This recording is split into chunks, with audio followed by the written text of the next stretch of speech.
Un doute fort règne au camp des Américains après avoir effectué leur frappe sur l'Iran. Les démocrates et les républicains sont en train de se contredire mutuellement. On pose beaucoup de questions. Est-ce qu'ils ont vraiment pu détruire le système nucléaire? Les B-2 américains envoyés par Donald Trump ont vraiment pu détruire le programme nucléaire iranien? Comme il le prétend, Donald Trump a dit que la mission a été parfaite. Les bombardiers étaient partis, ils ont effectué leur travail et sortis de l'espace aérien iranien sans subir aucune perte. Les Israéliens ont célébré une victoire sur l'Iran, une victoire très contestée par l'Iran elle-même, car de leur côté, ils ont aussi célébré leur victoire. Alors, qui dit la vérité et qui ment? Initialement, c'était pour détruire le programme nucléaire iranien. Ont-ils pu détruire ce programme effectivement ou pas? Salut à tous, c'est toujours avec beaucoup de plaisir, merci infiniment d'être là. C'est chaud parmi les Américains, on va jeter un coup d'œil pour voir ce qui se passe réellement. En effet, un dossier classifié a été révélé, fuité, révélant que le programme nucléaire iranien qui avait été ciblé n'a pas été détruit. C'est choquant, c'est bouleversant, surtout après que Trump eut pris la décision ultime d'aller bombarder l'Iran avec les B-2, moyennant leur missile spécial, les Bunker Buster, et en fin de compte, à savoir qu'ils n'ont pas été en capacité de détruire convenablement ce programme. C'est une grande honte. Le rapport classifié de la Defense Intelligence Agency, transmis à un lanceur d'alerte à la presse, révélerait que seules les parties supérieures des sites Fordo et Natanz auraient été détruites par les bombes américains et les missiles israéliens. C'est-à-dire, autant le grand bravado nous avons vu, une opération impressionnante, les résultats n'ont pas été à la hauteur de la publicité. Les frappes auraient plutôt scellé les entrées de certaines installations sans détruire les bâtiments souterrains. Plus surprenant encore, les centrifugeuses principales seraient toujours en état de marche. Waouh! On rappelle que le frappe aurait plutôt scellé les entrées, mais les installations intérieures n'ont pas été détruites. Imaginez-vous un peu, vous faites un coup à une personne espérant le faire tomber complètement, il tombe pas. Il vous regarde sans réagir. Que faites-vous? Surtout si on avait peur de vous. Rappelez-vous, Bunker Buster, c'est une spécialité américaine. Les Israéliens en avaient besoin parce qu'ils en ont pas. Okay? Donc, tout le monde s'attendait que, en lançant les Bunker Buster, ce serait chèque et mat. Donc, le programme est fini. Monsieur Trump lui-même a dit ouvertement, nous avons oblitéré le programme iranien. C'est fini. On n'en parlera plus. Et maintenant, pas les Iraniens, mais les Américains eux-mêmes commencent à douter, disant, écoutez, fuite de renseignements suggérant que les plantes nucléaires n'auraient pas été détruites. Et aussi, parlons de 400 kg d'uranium enrichi. Personne ne sait où ça se trouve. Certaines personnes suggèrent qu'ils auraient été déplacés avant les frappes. D'autres personnes pensent qu'ils auraient été déplacés dans d'autres sites souterrains. Donc il y a une confusion totale. Les amis, il y a eu justement réaction de la porte-parole de la Maison-Blanche, Caroline Leavitt, qui a confirmé elle-même l'authenticité du rapport qui a fuité. Elle n'a pas nié, elle a confirmé, mais a déclaré qu'il était tout à fait erroné et classé top secret et ne pouvait pas être divulgué. Donc, elle a confirmé que le rapport que vous avez reçu est vrai, mais je ne peux pas en parler de plus parce que c'est top secret, en d'autres termes. Je recommence là. Elle a dit le rapport que vous avez reçu là est vrai. Ce n'est pas des faussetés, mais c'est top secret, on ne peut pas en parler. La porte-parole de la Maison-Blanche a réagi en disant que cette fuite était une tentative évidente de rabaisser le président Trump et de discréditer les courageux pilotes qui ont parfaitement exécuté leur mission pour détruire le programme nucléaire iranien. Donc, pour elle, l'objectif de cette campagne, c'est pour discréditer M. Trump. Ça n'a absolument rien à voir avec le fait sur terre et aussi décourager les pilotes qui ont effectué un travail extraordinaire. Est-ce vrai ou pas? Ou bien ça paraît pour vous un peu comme une justification politique. Vous êtes parti, sans l'autorisation du Sénat, aller attaquer un autre pays, complètement souverain, dans l'espoir de bombarder ou d'oblitérer complètement un programme que vous n'aimez pas, mais en fin de compte, vous n'en avez pas été capable. Ça fait la honte, n'est-ce pas? Ça fait grandiose. Mais écoutez, j'ai finalement fini le problème. Okay? Je suis parti, j'ai bombardé comme Trump le faisait en vidéo, n'est-ce pas? Les États-Unis d'Amérique. Aucune armée au monde n'aurait pu faire de telles histoires. Aucune armée. Je remercie. Vous voyez un peu le jeu. Ce soir, je peux annoncer au monde entier que les frappes ont été un succès militaire spectaculaire. Les principales installations d'enrichissement nucléaire de l'Iran ont été complètement et totalement anéanties. L'Iran, le tyran du Moyen-Orient, doit désormais faire la paix.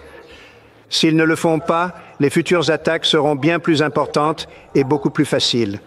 Aucune armée au monde n'aurait pu faire ce que nous avons accompli ce soir, même de loin. Il n'y a jamais eu d'armée capable de faire ce qui s'est produit il y a à peine quelques instants. Après avoir fait ça, putain, on te dit non, monsieur, vous n'avez pas atteint l'objectif. La cible est toujours vivante. Ça fait un peu genre. Le doute est fort dans le camp américain jusque-là, preuve que le sujet est délicat pour l'administration Trump. Ce mardi, des membres de la CIA et des généraux devraient présenter des éléments confidentiels sur ces frappes au Sénat et à la Chambre. Donc, la CIA devrait présenter à la Chambre et au Sénat des éléments confidentiels décrivant évidemment le résultat de cette action que vous avez prise sans leur autorisation. Mais alors, les présentations ont finalement été annulées officiellement pour des raisons d'indisponibilité de certains responsables. Donc, ils étaient censés être là. C'est la CIA ici qui devrait parler avec les responsables, censés autoriser les frappes à l'extérieur si c'est fait. Mais il faut justifier. Vous avez fait des frappes, où sont les résultats? Mais aujourd'hui, on a annulé cette présentation, soulignant indisponibilité de certains responsables. Hakeem Jeffries, chef de file des démocrates. En effet, vous savez, les démocrates et les républicains sont pas tout à fait toujours en accord. Dans la Chambre des représentants, il a dit « Je n'ai pas dit que c'était une déformation de fait. Je dis qu'aucun élément n'a été présenté au peuple américain et au Congrès pour confirmer que le programme nucléaire de l'Iran a été complètement et totalement anéanti. Donc, je ne dis pas que ce que vous dites est faux. Je dis que jusque-là, vous ne nous avez encore présenté absolument rien de concret pour dire que votre action ou votre réaction a été oblitérante comme vous l'avez prévenu. » Mais il y a de vraies questions auxquelles il faut répondre afin que le peuple américain ait une compréhension complète de la vérité, toute la vérité, et rien que la vérité. Est-il vrai que le programme nucléaire iranien a été complètement et totalement anéanti? Il semble qu'il y ait des raisons de croire qu'il s'agissait d'une fausse déclaration flagrante faite par Donald Trump au peuple américain. C'est l'une des questions auxquelles l'administration Trump doit répondre. De quoi fuit-il? Pourquoi ce briefing, qui a déjà plusieurs jours de retard, a-t-il été reporté? Le président Trump a réagi évidemment suite à ce doute. Il a réagi sur son réseau social en citant le secrétaire de la Défense. Voilà ce qu'il a dit. Tous qui disent que les bombes n'ont pas tout détruit veulent juste minimiser la réussite du président. Oui, on a complètement démoli les sites. Si on est là, c'est bien parce que les pilotes des B-2 ont fait un travail extraordinaire. Et les fake news de CNN essayent de dire finalement, effectivement, ça a été démoli, mais pas complètement. Vous savez, ce sont des médias qui font beaucoup de mal à des pilotes formidables qui risquent leur vie. CNN, c'est vraiment des pourris et les autres aussi. Et honnêtement, les réseaux, c'est pas beaucoup mieux. Tout ça, c'est des fake news. Ils auraient jamais dû faire une chose pareille. Ces pilotes ont fait un super travail. Les sites ont été complètement oblitérés. Est-il en train de dire la vérité ou pas? Vous savez, la vérité n'a pas besoin d'avocat. Le mensonge, dit-on, c'est comme un lapin. Ok, la vérité est comme un lion. Le mensonge est comme un lapin, ça a besoin de protection. La vérité est comme un lion, on n'en a pas besoin. Le mensonge est comme un lapin. Ça veut dire quoi? C'est-à-dire quand vous laissez un lapin balader, se trimballer, il y a beaucoup de risques. Il y a des chats qui risquent d'attaquer, des rats, des chiens, des rapaces. Mais le lion, par contre, étant la vérité, n'a pas besoin de soutien ou de protection ou de sécurité. Le lion marche seul, tout le monde s'en va parce que c'est la vérité. En disant que toutes ces démarches sont faits dans l'objectif de diminuer l'action du président de la République par lui-même, le président. Serait-il en train de justifier ce qu'il a fait? Si vraiment l'histoire a été détruite, pourquoi a-t-il besoin de réagir? Il faudrait simplement montrer les données. Regardez ici, c'est complètement détruit. Regardez là-bas, c'est complètement détruit, n'est-ce pas? Alors, s'il faut justifier, non, tout ce que vous dites là, c'est pas vrai, qu'est-ce qui se passe réellement? Réaction de Israël. Le Premier ministre israélien a réagi déclarant une victoire historique. Ouais. Lui a réagi à la télévision disant une victoire historique. Nous avons battu l'Iran. Nous avons remporté une victoire historique. Et cette victoire restera gravée dans les mémoires pendant des générations. Et si quelqu'un en Iran essayait de reconstruire ce projet, nous agirions avec la même détermination, la même force, pour mettre fin à toute tentative de ce genre. Je répète, l'Iran n'aura jamais l'arme nucléaire.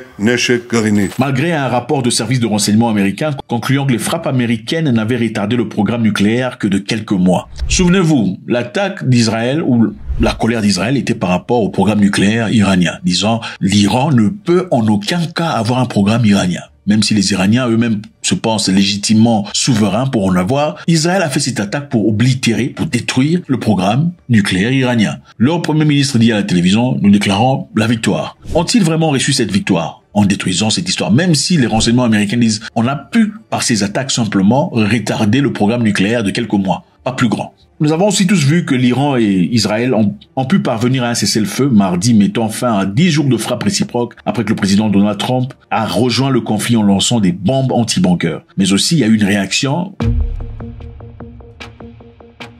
l'Iran a riposté en visant la plus grande base militaire américaine au Moyen-Orient. Et évidemment, Trump a minimisé cette action, il a minimisé la réponse en qualifiant de faible. Il a dit la réponse iranienne était faible. Il a aussi, par la même occasion, remercié le gouvernement iranien d'avoir lancé une rétaliation faible. Monsieur Trump a remercié l'Iran de l'avoir prévenu en avance, annonçant les grandes lignes du cessez-le-feu quelques heures plus tard. Alors, est-ce que l'Iran aurait prévenu Trump de l'attaque qui arrivait? Point d'interrogation. Est-ce que l'Iran aurait fait exprès de ne pas vraiment frapper avec toutes ses forces pour ne pas détruire justement la base militaire américaine? Point d'interrogation, c'est une possibilité. La politique du nez saignant, bleeding nose politique, c'est une façon de réagir sans vraiment détruire. C'est une possibilité qui se fait souvent quand vous faites face à un adversaire très fort qui essaie de vous frapper, mais vous faites semblant de frapper. L'objectif est de frapper mais de pas détruire.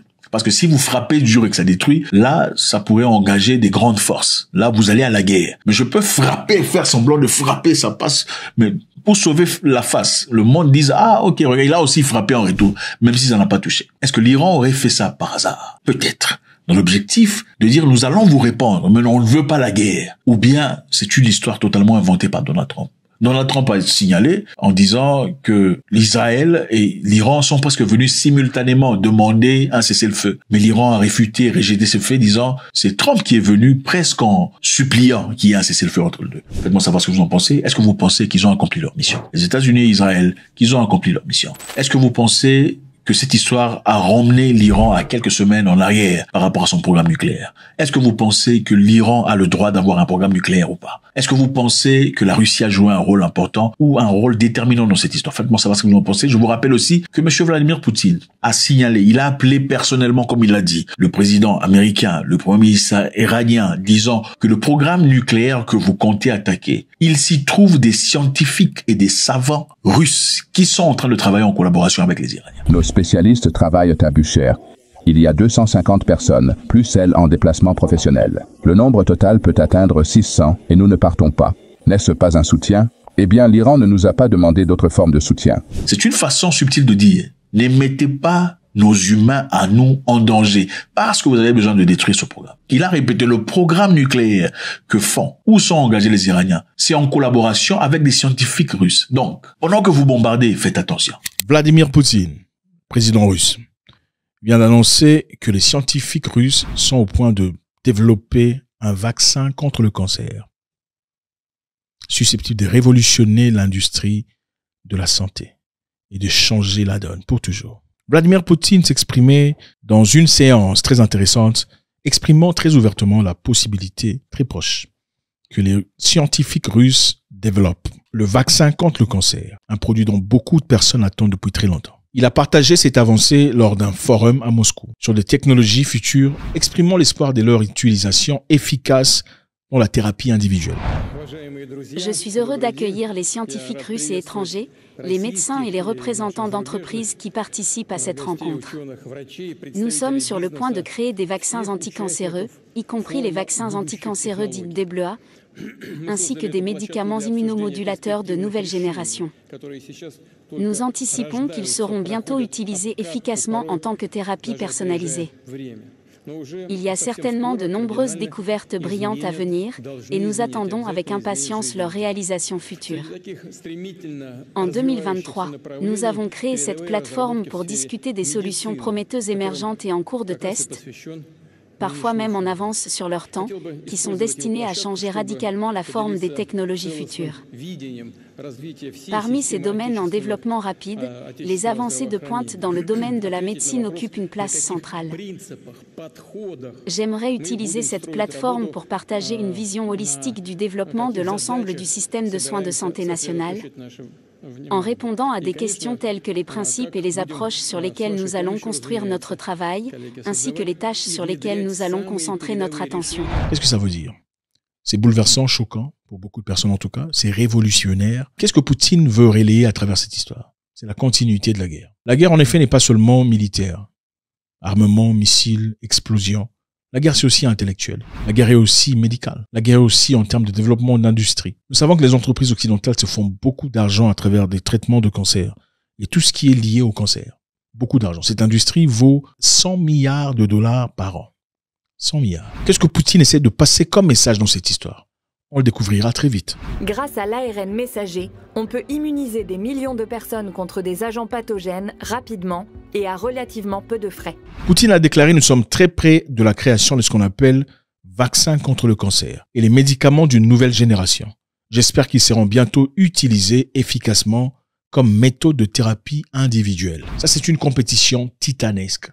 Pourquoi? Parce que beaucoup d'entreprises occidentales se font beaucoup d'argent à travers cette histoire. Imaginez-vous, 100 milliards de dollars par an. Pensez-vous vraiment qu'on a besoin de compétition? La nouvelle question qu'on pourrait se poser est peut-être, l'entreprise médicale, je dis l'entreprise médicale évidemment, parce que c'est une entreprise, n'est pas essentiellement là pour vous faire plaisir ou pour vous donner des choses gratos. Autant il paraît logique et éthique de s'assurer à ce que vous ayez une bonne santé. Pour un investisseur qui se fait de l'argent à travers vous, quand vous tombez malade, pensez-vous réellement qu'ils veulent vous voir ne plus revenir? Qu'est-ce que cela voudrait dire en termes de revenus pour lui? La question est très compliquée, n'est-ce pas? Chose qui ne se reflète pas automatiquement chez le médecin. Le médecin, par contre, ils viennent vous traiter dans l'objectif de vraiment vous aider. Le médecin est là pour vous assurer votre bonne santé. Mais ce n'est pas essentiellement ce que pensent les entrepreneurs, les investisseurs dans ce secteur. Le médecin, c'est là. Les investisseurs et entrepreneurs, c'est là. C'est eux qui décident.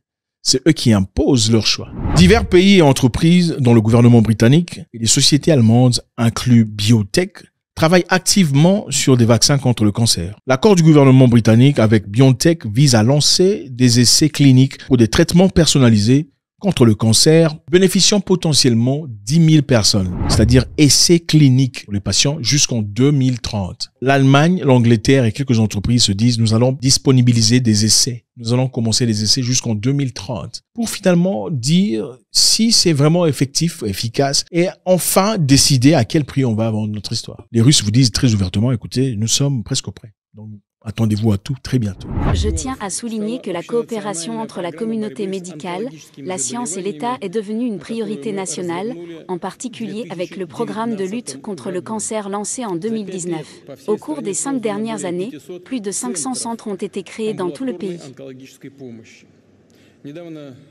Les travaux des centres de Kaliningrad et de Toula, les soins ambulatoires en cancérologie ont été rénovés.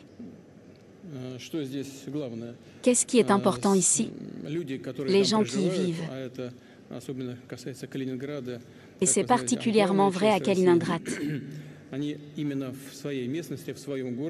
Comme vous le savez, et dans la majeure partie de la Russie doivent avoir une opportunité dans leur propre région d'obtenir, pardonnez la tautologie, les soins médicaux dont ils ont besoin immédiatement, avec des normes élevées en matière de diagnostic.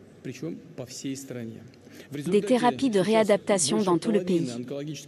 Grâce à cela, aujourd'hui plus de la moitié des cancers sont détectés à un stade précoce lorsque le pronostic du traitement est le plus favorable possible.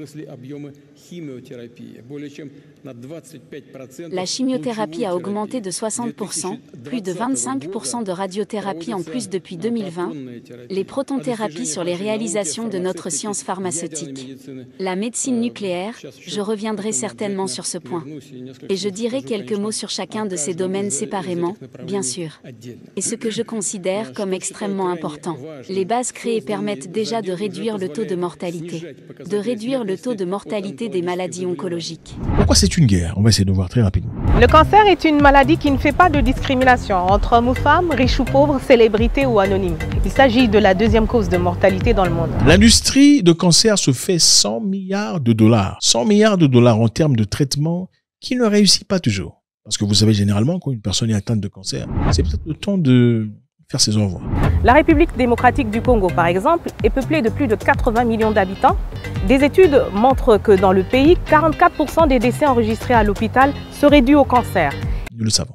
Très peu sont les cas où, à travers les médicaments qu'on reçoit généralement, là où vous connaissez, qui parviennent à vraiment se retrouver ou retrouver leur santé. Mais cela n'empêche qu'à chaque année, il y a 100 milliards de dollars de recettes venant des patients.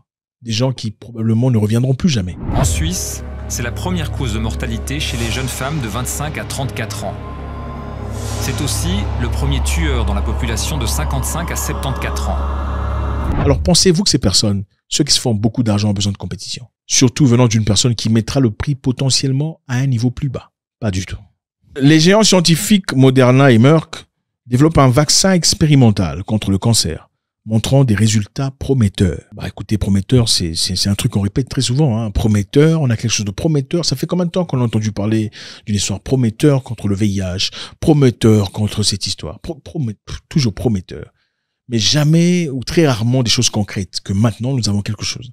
Et aussi, la preuve en est là. Depuis très longtemps, l'hépatite B, par exemple, n'avait pas de cure. Okay, il n'y avait pas de traitement adéquat à cet égard. Une personne atteinte de cette maladie, certainement, progressera vers les cirrhoses de foie, qui sont des difficultés qu'on entreprend, qu'on encaisse après avoir été atteint d'hépatite B virale. C'était difficile pour ces personnes. C'était considéré comme une maladie incurable pendant très longtemps. Jusqu'à ce qu'on développasse un médicament très particulier. C'était un traitement qu'il fallait avoir pendant 52 semaines. 52 semaines, c'est-à-dire avoir une seringue par semaine pendant 52 semaines. Savez-vous le prix de la seringue? Non, imaginez, donnez-moi une idée. Le prix de la seringue? $1000 par seringue pendant 52 semaines. Pensez-vous que la moyenne de la population atteinte de l'hépatite soit à mesure de dépenser $1000 à la semaine pour un traitement? Ce n'est manifestement pas possible. Pensez-vous que l'investisseur qui a injecté son argent afin que l'on développe ce traitement s'inquiète de votre santé si vous n'avez pas de l'argent? Absolument pas. Pensez-vous qu'il choisirait votre santé sur les bénéfices qu'il est censé faire? Absolument pas. Ce sont de petits flacons qui peuvent valoir jusqu'à 100 000 € par an et par patient. Keytruda ou Opdivo, c'est leur nom, sont des traitements de nouvelle génération contre le cancer. Leur efficacité serait très élevée, mais le coût qu'ils font peser sur le système de santé pose question. En France, c'est le CEPS, Comité économique des produits de santé, qui est chargé de fixer le prix des médicaments. Mais les conditions de négociation sont opaques au nom du respect du secret des affaires.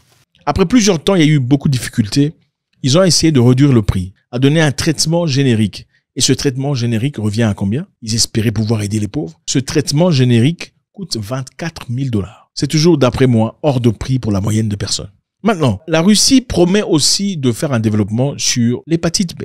Et cela devrait déranger manifestement, parce que on s'y attend. On sait que le prix ne sera pas le même. Il est évident. Regardons simplement le passé. Dans le passé, la Russie a aussi développé un vaccin contre la Covid. Beaucoup de personnes n'en ont pas entendu parler. Parce qu'on ne parle que de Johnson & Johnson, Moderna et Pfizer, n'est-ce pas? Mais la Russie a fait son propre travail. Ils ont présenté Sputnik contre Covid. Sputnik était aussi efficace que Pfizer, Moderna et quelquefois beaucoup plus efficace. Mais évidemment, manifestement, sûrement, on l'a dit, c'est un produit russe qui n'a certainement pas été traité correctement. Sputnik V, le vaccin promis par le président russe, fait déjà l'objet de réserves, notamment par la France. Hier, la perspective d'un vaccin russe a été vite esquivée par le ministre de la Santé. Je n'ai pas à donner ma confiance sur un vaccin russe. Je vais vous expliquer que nous ne sommes pas dans une démarche qui serait la démarche d'un médecin français ou d'un État français. Nous suivons toute la littérature internationale de très près. Et croyez-moi, quand un vaccin pourra être disponible en quantité pour les Européens, il le sera. Les déclarations de Vladimir Poutine ont été jugées prématurées pour plusieurs médecins français. Là, c'est un coup politique certainement du président, mais la Russie n'est pas plus avancée que d'autres pays, et notamment d'autres laboratoires pharmaceutiques. Tout le monde connaît la Russie et les méthodes ne sont pas les mêmes que dans nos pays, donc ils peuvent se permettre peut-être d'aller un peu plus vite. Sans exclure totalement le vaccin russe, des médecins évoquent le manque d'études cliniques. Maintenant, il va falloir attendre les résultats des études cliniques sur l'efficacité et la sécurité. On peut y croire, mais là, on est vraiment dans de la communication politique pour l'instant. Outre-Rhin également, les doutes se font entendre. Le ministère allemand de la Santé émet des réserves sur la qualité, l'efficacité et la sécurité du produit. On vous décourage d'en prendre. Il est clair, on doit se poser la question. Quelques années plus tard, les Russes qui ont pris Sputnik, sont-ils tous morts? Pour l'interrogation. Sputnik a été approuvé et adopté dans plusieurs pays, y compris la Russie, la Biélorussie, l'Argentine, la Bolivie, la Serbie, l'Algérie, la Palestine, le Venezuela. Vous voyez un peu le genre de pays qui ont adopté Sputnik. Le Paraguay, le Turkménistan, la Hongrie, les Émirats arabes unis, l'Iran, on en passe. Donc il y a certainement une guerre très forte, une guerre ouverte, une guerre à ciel ouvert que nous sommes en train de voir se dérouler aujourd'hui. Les Russes viennent de développer encore une fois une missile capable de détruire des satellites en orbite. Très dangereux et beaucoup de personnes s'inquiètent pour ça. Le développement sur le plan industriel est certainement en train de bouger vers une direction comme jamais dans le passé. Et ceci, évidemment, va fâcher beaucoup de personnes. Le vaccin Sputnik, comparé au vaccin de Moderna et Pfizer, était très différent en termes de prix. Malgré que les effets étaient les mêmes, Pfizer vendait à $70 la dose. Évidemment, c'était caché dans de petits prix, Mais en réalité, on vous dit de faire la première dose, la deuxième et puis la troisième, n'est-ce pas? Mais le prix qu'on donnait, c'était le prix seulement du premier dose. Moderna était à $55. Et Sputnik, vous pensez que c'était à combien? Une idée? À $10.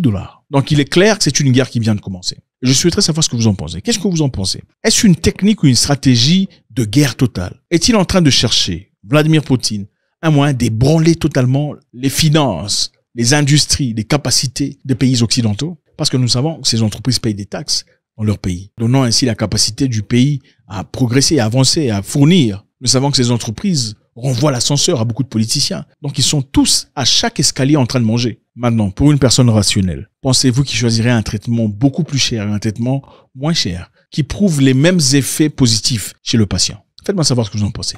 C'est de la grosse folie, encore une fois. L'ex-président russe Dmitry Medvedev vient de dire que d'autres pays sont prêts à offrir des ogives nucléaires à l'Iran pour se défendre. Les États-Unis demandent à la Chine de tirer les oreilles de l'Iran et ne pas fermer le détroit d'Ormuz, sinon les conséquences seront très lourdes. On va le découvrir tout de suite.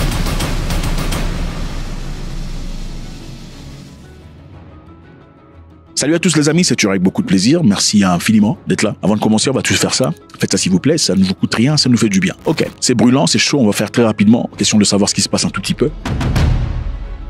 Dmitry Medvedev a laissé entendre que d'autres pays pourraient fournir des ogives nucléaires à l'Iran en signalant un alignement stratégique renforcé. C'est-à-dire, vous savez, M. Medvedev et Poutine sont généralement comme deux policiers, le bon cop et le mauvais cop. Un bon policier, mauvais policier. Poutine étant le bon policier, généralement très tolérant et tout le bazar. L'autre est souvent le contraire, il est très chaud. Il est d'ailleurs celui qui récemment demandait qu'on jette une bombe nucléaire à l'Ukraine. Pensez-vous qu'il puisse dire de telles choses sans avoir consulté Poutine? Pour l'interrogation. Sont-ils prêts à faire des choses pareilles? Le ministre Affaires étrangères iranien est actuellement à Moscou en train de faire quoi? Pour l'interrogation. Les États-Unis ont appelé la Chine à intervenir diplomatiquement auprès de l'Iran, en l'encourageant de décourager toute tentative de fermeture du détroit d'Ormuz. Le détroit d'Ormuz, c'est là. Vous voyez, c'est très important comme espace. Les États-Unis, au lieu de parler directement à l'Iran, se sont adressés à la Chine, disant « Parlez à l'Iran pour pas qu'il ferme le détroit d'Ormuz ». Pourquoi c'est important? Le détroit d'Ormuz est un passage maritime étroit mais crucial, situé entre l'Iran et le nord de Oman. Ceci est évidemment important. Pourquoi? Parce que regardez les pays que vous voyez là, ils sont les plus grands producteurs de pétrole dans le monde. Donc comme vous pouvez bien vous imaginer, le détroit d'Ormuz qui est tout petit là, par là passe chaque jour 20 à 30% de pétrole du monde, gaz naturel et liquéfié. L'impact évidemment, si l'Iran bloquait le détroit d'Ormuz, vous pouvez bien l'imaginer, il n'y aura pas de carburant, il n'y aura pas de pétrole. Pas de carburant veut simplement dire que le marché de votre pays va complètement changer. C'est évident. Le pain, le prix va hausser, la viande va hausser, la nourriture va hausser, le beurre, le fromage, tout ce que vous pensez seront extrêmement chers. Pourquoi? Parce qu'évidemment, chaque item a besoin d'être déplacé d'un endroit à un autre. Depuis les dépôts à la boutique, depuis la boutique au client peut-être. Alors ce déplacement se fait par quoi? Ça se fait par voiture. La voiture a besoin de quoi pour fonctionner? De carburant. Et s'il n'y a pas assez de carburant disponible, qu'est-ce qui se passera? Le prix du carburant va hausser. Et cela créera une inflation et des conditions extrêmement difficiles pour beaucoup de pays. Alors pourquoi on dit ça? Le Parlement iranien, les amis, le 22 juin 2025 a adopté une résolution non contraignante demandant la fermeture du détroit d'Ormuz en représailles aux frappes américaines sur les sites nucléaires. Donald Trump a dit, comme dans un film de cinéma, « Nous avons frappé, nous avons détruit. Les États-Unis est l'armée la plus forte du monde et puis ils sont tous celui qui ose frapper, il verra. » Il s'est retourné et est parti, espérant que l'Iran ne réagisse. Vous savez, généralement, les bullies, comment on appelle bullies en français, les intimidateurs, généralement font face aux gens qui sont facilement intimidables. Aussitôt qu'ils rencontrent une personne incapable de représailles, ils sont souvent déstabilisés, ne savent pas comment réagir. Alors, personne ne s'attendait à une réaction de l'Iran. Les États-Unis frappent aujourd'hui, demain on leur dit les frappes n'ont pas vraiment été aussi adéquates que vous le pensiez. Le lendemain on dit nous aussi on va fermer le détroit d'Ormuz. Le Parlement a signé, on attend seulement maintenant la signature du leader suprême pour bloquer les choses. Alors comme je le disais précédemment, la région du Golfe Persique détient près de 50% de réserves pétrolières mondiales prouvées, avec des pays arabes tels que l'Arabie Saoudite, l'Iran, l'Irak, les Émirats arabes, ainsi jouant un rôle très important à l'exploitation. Historiquement parlant, ça s'est déjà passé à quelques reprises dans le passé, où l'Iran avait décidé de déranger, ils ont les moyens de déranger les bateaux qui passent là. C'est à peu près 33 km de distance. Ça pourrait être catastrophique. D'ailleurs, pour vous dire en réalité, le prix du pétrole aujourd'hui a haussé de 2%. Donc si vous êtes malin, je vous encouragerais à aller stocker, allez stocker, parce qu'on ne sait pas combien de temps ça va durer. Allez stocker. Alors, les États-Unis ont demandé à la Chine de discuter avec l'Iran, afin que l'Iran n'adopte pas cette résolution, de peur qu'il y ait quelque chose n'arrive. La question qu'on se pose ici, c'est quoi?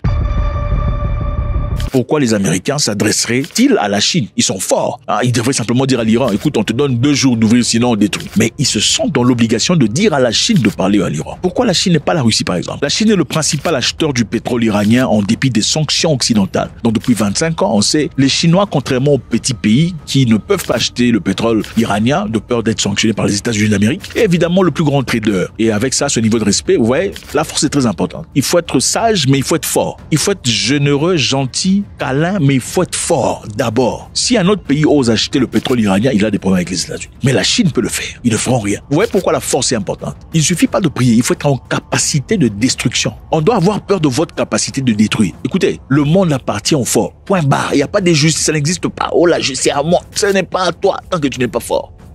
Si tu n'es pas fort, ce n'est pas à toi, c'est à tout le monde. Un homme faible voit des étrangers venir toucher les fesses de sa mère devant son visage, si pas de sa femme. Parce qu'on sait qu'il est faible. On demande à la Chine d'intervenir, va parler à l'Iran, sinon voilà, ça sera compliqué. Selon un article très intéressant de New York Times du 23 juin 2025, les services de renseignement américains auraient détecté des signes indiquant la présence et des activités des gens affiliés à l'Iran qui s'apprêtent à aller attaquer des bases militaires américaines situées en Irak. Donc ça commence déjà. Ceci évidemment se fera en représailles aux frappes américaines effectuées en Iran. Les autorités iraniennes travaillent à dissuader les milices, notamment Kataïb, Hezbollah et Karatak, pour pas qu'ils détruisent ou attaquent les bases américaines. Vous savez, les Iraniens avaient dit aux Américains, avant le bombardement, que si vous vous impliquez dans cette histoire, vous en subirez les conséquences. Nous savons où vos bases se trouvent ici. Et apparemment, ils ne sont pas le genre de personnes qui, quand ils disent quelque chose, ne le font pas. Trump ne l'est pas, sans doute. Quand Trump dit « je viens », il vient. Il a démontré à plusieurs reprises. Mais apparemment, les Iraniens non plus ne sont pas les gens de personnes qui disent « je vais te faire ça ». Mais quand il est temps de faire, si tu franchis là, ils sont pas comme ça. Les choses empirent, c'est évident. Le département d'État américain a émis une mise en garde mondiale invitant aux citoyens de faire preuve de prudence active. Les Américains, faites preuve de prudence si tu as un passeport américain, même si tu es africain. Mais bon, si on vient devant toi, tu dis non, je suis pas américain, tu sors ton accent. Mais bref, sérieusement, faites preuve de prudence parce que ce qui vient se passer ici, nous sommes devenus ennemis de tout le monde. Voilà pourquoi je dis, c'est un peu comme tu vois ton ami se battre avec un fou. Quand je parle de fou, je parle de quelqu'un de malade dans la tête. C'est peut-être un gangster, il fait partie d'un gang, un truc comme ça. C'est vrai que c'est ton camarade, mais tu ne sais pas pourquoi ils se battent. Quelle est la meilleure chose à faire? Il faut retirer ton ami. Écoute mon cher, non, il ne faut pas te battre. Il y a des combats dans lesquels on saute, coute. Il y a des combats où on retire l'ami. Donc, le gangster ici étant l'Iran, les États-Unis voulant protéger son ami Israël, sachant que l'Iran est folle, parce que eux-mêmes disent que l'Iran est quoi? Sont sponsors du terreau machin dans le monde. Si vous pensez qu'ils sont sponsors du terreau machin, pourquoi aller entrer dans une histoire qui ne vous regarde pas directement? Parce que l'Iran a dit, si vous osez, nous, on va vous frapper. Et apparemment, ils n'étaient pas en train de plaisanter ou de baratiner, parce qu'ils sont, les services de renseignement américains ont commencé à renseigner. Ils ont dit, nous voyons les activités se passer. Et en attendant, maintenant, on voit les Irakiens, en tout cas les autorités, en train de faire tout ce qu'ils peuvent, dépêcher les gens pour pas que ces gens-là fassent des histoires. Trump serait-il quelque part en train de regretter son action? Point d'interrogation. Le ministre iranien des Affaires étrangères a fait un voyage en Russie pour aller discuter. Ah oui, juste après le bombardement, ils sont partis. Vous savez, la Russie et l'Iran ont des accords. Et leurs accords, généralement, sont des accords d'échange de technologie, des sciences, d'entraînement ensemble, tout le bazar. Mais ce ne sont pas des accords tels que l'accord entre la Russie et la Biélorussie, la Russie et la Corée du Nord, qui sont des accords, évidemment, qui, au cas où l'un de ces participants était attaqué par une force étrangère, l'autre serait dans l'obligation de réagir immédiatement. Un peu égal à ce que vous voyez avec l'OTAN. Alors, serait-il parti immédiatement, un jour après le bombardement, dans l'objectif de upgrade, de faire une mise à jour de cet accord? Point d'interrogation. Je vous rappelle encore une fois ici que l'ex-président russe a dit que d'autres pays, d'autres nations sont en capacité de fournir des ogives nucléaires à l'Iran. Est-ce la réalité qui se passe? L'objectif du voyage, évidemment, est de renforcer le partenariat stratégique Iran-Russie. Aussi remettre une lettre du guide suprême amenée à Vladimir Poutine, coordonner une réponse diplomatique aux frappes américaines, discuter des négociations nucléaires en cours avec les États-Unis. Donc c'est ça. On rappelle encore une fois ici, je pense que c'est important, après les frappes de Trump, certains rapports disent que les frappes n'ont pas été aussi parfaites, aussi destructives qu'on l'attendait. Aussi, on dit qu'il y a des éléments de renseignement qui renseignent des images satellitaires qui demandent la présence de plusieurs camions autour des sites nucléaires le jour d'avant les explosions. Et aussi, on fait un rapport disant, on ne sait pas où se trouve l'uranium enrichi en ces moments-ci et qui serait déplacé le jour d'avant. Qu'est-ce qui va se passer après? Faites-moi savoir ce que vous en pensez, c'est toujours avec beaucoup de plaisir. Benjamin Netanyahou sera arrêté et j'étais en prison.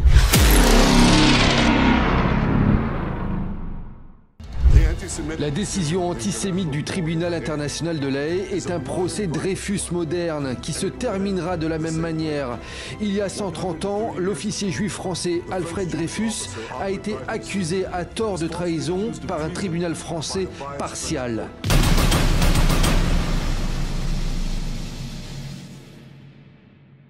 Ok, c'est toujours avec beaucoup de plaisir. Commence à faire noir ici, mais comme je vous aime tellement et que voilà, ça n'arrête pas, hein, pour dire la vérité, c'est même pas parce que je vous aime, hein, c'est parce que ça s'arrête pas. Inbox, salut Zach, on n'a pas eu de vidéo aujourd'hui. Bonjour Monsieur Zach, de quoi on parle? Est-ce que Monsieur Zach, vous allez parler du Bénin? Monsieur Zach, parlez de la Côte d'Ivoire positivement, comme vous le faites toujours. Monsieur Zach, parlez du Mali. Monsieur Zach, vous ne parlez jamais de la République démocratique du Congo. Monsieur Zach, Monsieur Zach, Monsieur Zach. J'ai beaucoup de plaisir. Merci de m'aimer. Je vous aime aussi. Enfin, j'aime pas tout le monde, hein. C'est pas tous les pays que j'aime. Il y a... Je vous vois venir. Ok, on est en... voilà, le monsieur Benjamin Netanyahou a été finalement face à la musique que personne n'aime. Voilà, on s'est exprimé ouvertement en disant que monsieur Netanyahou doit être arrêté et jeté en prison. Ou avant ça, au moins, voilà, emmené en justice.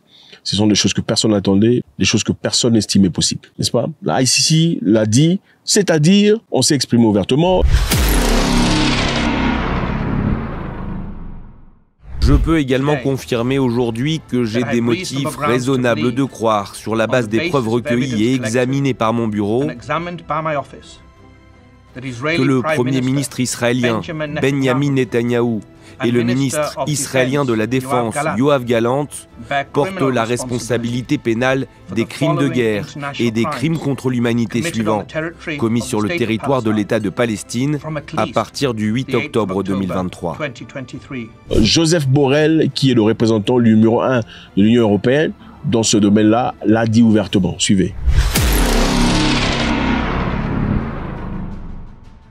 I will be very sober in my comment. It is not a political decision.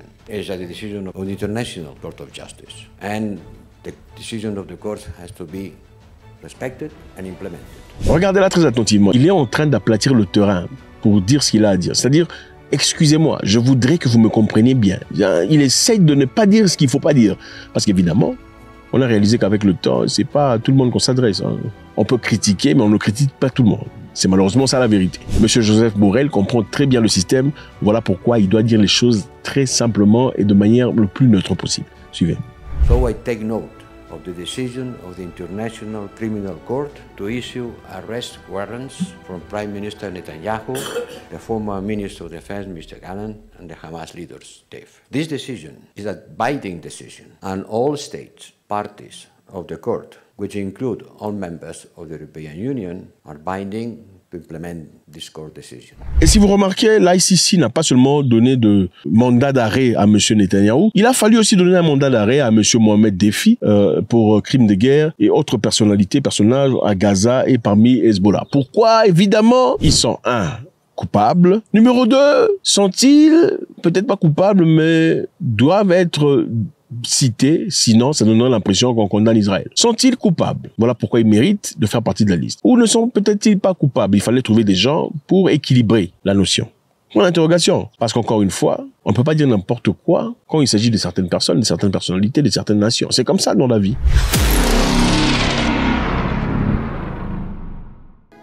Nous rejetons fondamentalement la décision du tribunal d'émettre des mandats d'arrêt à l'encontre de hauts responsables israéliens. Le ICC a reçu beaucoup de push-over, beaucoup de résistance. Le côté de Trump dit qu'aussitôt que Donald Trump sera là, la Cour internationale de justice sera punie par un individu. La Cour internationale de justice, encore une fois, sera punie par un individu. Vous avez entendu ça? La Cour internationale de justice créée par des nations depuis la Deuxième Guerre mondiale en succession jusqu'à aujourd'hui, sera puni par un individu et son groupe parce qu'ils ont osé dire ou faire le travail qu'une institution judiciaire fait. Nous pensons tous que s'il y a mensonge, il y a des choses qui doivent pas être là, il y a des moyens à travers lesquels on le fait, n'est-ce pas? Il y a des moyens à travers lesquels on exige une certaine vérité ou une divergence. Mais bon, un monsieur qui est supporter de l'autre côté dit qu'il va punir la Cour d'appel. Et ça ne commence pas maintenant. Monsieur Karim Khan, qui a été le procureur dans ce cadre en faveur de la Cour de justice internationale, a subi une pression énorme pour avoir suggéré l'idée d'arrêter monsieur Benjamin Netanyahu. On l'a traité de tous les noms, on a fait toute une histoire, on lui a même fait des accusations portant à une certaine, vous comprenez, quand vous prenez quelqu'un de force, de sexe opposé, vous comprenez? Oui. Alors, est-ce vrai ou pas? Point d'interrogation. À vous, est-ce que vous pensez que c'était légal, c'était légitime, il avait vraiment fait ça ou pas? Point d'interrogation. Secondo, les États-Unis d'Amérique, à travers ses sénateurs, ont dit ouvertement que monsieur n'osera plus foutre la plante de son pied aux États-Unis d'Amérique. C'est clair. Donc, si vous osez, vous ne viendrez plus aux États-Unis. On va s'assurer que ta famille traverse un moment très difficile. On le lui a dit, clairement. America should punish the ICC and put Karim Khan back in his place. And if the ICC is allowed to threaten Israel's leaders, we know that America will be next. Alors, qui est M. Karim Khan? M. Karim Khan a été légué, évidemment, depuis très longtemps. Il a eu une opportunité dans le passé de condamner aussi M. Poutine, qui avait été accusé de prendre des enfants de force, des enfants en Ukraine, pour les transférer en Russie illégalement. C'était inacceptable. Ces enfants russophones avaient été transférés en Russie, d'après les Russes, pour des raisons légitimes. Peut-être qu'ils voulaient les protéger. D'après eux, c'était pour les enlever du terrain de guerre et les placer dans un endroit plus sain, pour pas qu'ils succombent aux délinquances militaires. La Cour de justice internationale avait déclaré M. Poutine sujet à un arrêt international où il foutrait la plante de son pied. Today, 17th of March 2023, the International Criminal Court has issued 2 warrants of arrest in the Ukraine situation for Vladimir Putin, President of the Russian Federation, and for Maria Lvova-Belova for the alleged war crimes of deportation of children from Ukrainian occupied territories into the Russian Federation. Je vous rappelle que pendant un temps, Poutine n'a pas bougé du tout. Poutine, qui était censé partir en Afrique du Sud pour faire partie de la réunion de BRICS, était obligé d'envoyer Sergei Lavrov pour aller le représenter. Mais c'est pas parce que Poutine avait peur. Parce qu'évidemment, qui arrêterait Poutine? Écoutez, on va vous écrabouiller, ça sera Satan 2 sur vos têtes. Mais on l'a pas fait. Pourquoi? C'était pour protéger l'intégrité de l'Afrique du Sud, qui était signataire aussi jusque-là de ce papier. Donc pour pas que l'Afrique du Sud paraisse faible et inadéquat, il a fallu que Poutine ne parte pas en Afrique du Sud en envoyant Sergei Lavrov pour le représenter. Il a fait ça pendant un temps. Alors, quand on a fait ça, tout le monde a acclamé. Quand on a dit que Poutine était sujet à un mandat d'arrêt international, écoutez ce que les gens disaient.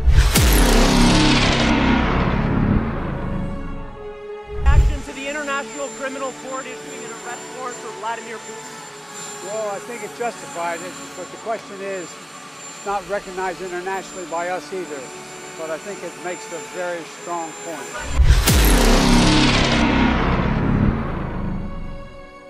We have always made clear at the European Union that those responsible for the illegal aggression against Ukraine must be brought to justice. And this International Criminal Court issue on holding Russia and its leader to account for the crimes and atrocities they are committing in Ukraine.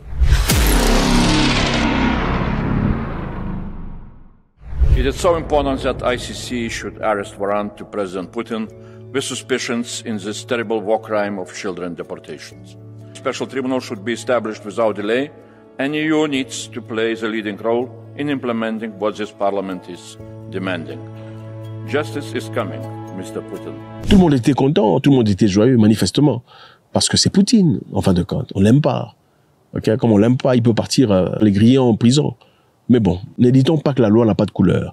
Il n'a pas de préférence. Poutine ou pas, qui que ce soit, ou se présente à faire des choses qui sont inadéquates, devrait subir la même loi. Sinon, ce n'est plus une loi, mais une préférence, n'est-ce pas? Alors, monsieur a été intimidé. Au-dessus de lui, c'est-à-dire le secrétaire général des Nations Unies, a aussi été intimidé parce qu'il n'a pas mentionné, d'après eux, Hezbollah. Même les Américains eux-mêmes ont dit qu'ils allaient faire subir à ces personnes-là les choses les plus dures.